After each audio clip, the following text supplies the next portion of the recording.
அடுத்தபடியாக இந்த சப்த மாதாக்களில் நாம் பார்க்க போவது இந்திராணி. இந்திரனுடைய அம்சமாக திகழக்கூடியவள், அம்பாளுடைய அம்சமாகவும் திகழக்கூடியவள் இந்திராணி.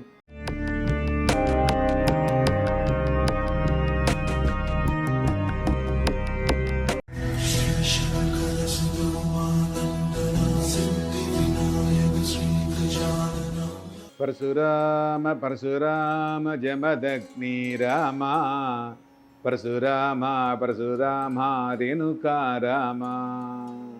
எல்லாம் வல்ல அன்னை மூகாம்பிகையினுடைய அருளோடு இன்றைய சிந்தனைகள். இந்திராணி அப்படின்னு சொன்னா மிக உயர்வான ஒரு இடத்தில் இருக்கக்கூடியது.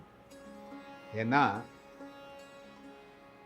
இந்த இந்திராணியை வழிபாடு செய்தால், கல்யாணம் ஆகாத ஆண்கள் வழிபாடு செய்தால் நல்ல பெண் துணை அமைந்து சந்தோஷமாக வாழ்வார்.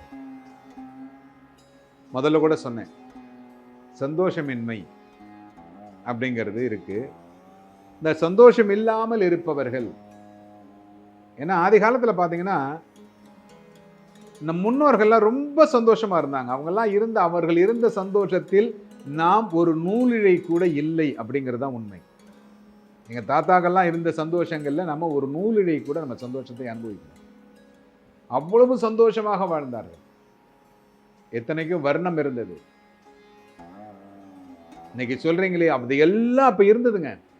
ஆனா சந்தோஷமா இருந்தாங்க. ஏன் அப்படின்னா, இந்த சந்தோஷத்தை அவர்கள் அனுபவித்ததற்கு காரணம் என்னன்னா, இறை வழிபாட்டு மீது நம்பிக்கை வைத்திருந்தார்கள். இறைவன் இல்லை என்று யாரும் சொல்லவில்லை. இந்த இந்திராணியை வழிபாடு செஞ்சீங்கன்னா அந்த சந்தோஷத்தை அள்ளித்தரக்கூடிய. டைவர்ஸ் அப்படிங்கிறது நடக்கவே நடக்காதுங்க. இந்திராணியை வழிபாடு செஞ்சீங்கன்னா கண்டிப்பாக மனமுறிவு ஏற்படாது.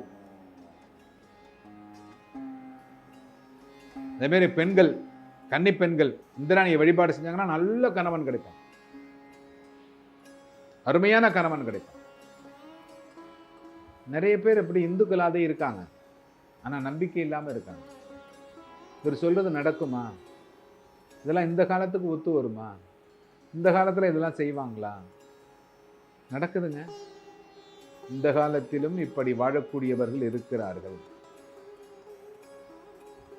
ஆதி காலத்தில் எப்படி மழை பெய்ததோ அதே போல்தான் இப்பொழுதும் சூரியனும் மழையும் பஞ்சபூதங்களும் வாழ்ந்து கொண்டிருக்கிறது. ஆனால் நீங்கள் தான் மாறிக்கொண்டே இருக்கிறீர்கள். ஆதி காலத்தில் நீங்கள் விளக்கை ஏற்றி வெளிச்சத்தை வரவழைத்தீர்கள், என்று மின்சாரத்தை வைத்து வெளிச்சத்தை வரவழைத்தீர்கள். இன்னைக்கு இந்த மின்சாரம் அப்படிங்கிறது எல்லாத்திலையும் தயாரிக்கிறாங்க. நீங்கள் தான் மாறிக்கொண்டிருக்கிறீர்களே தவிர இந்த உலகம் அப்படியே இருக்கிறது, எந்த மாறுதலையும் அடையவில்லை. அப்படிதான் இந்த இந்திராணி. இந்த இந்திராணியை பார்த்தீங்கன்னா சகல சந்தோஷங்களையும் தரக்கூடியவள்,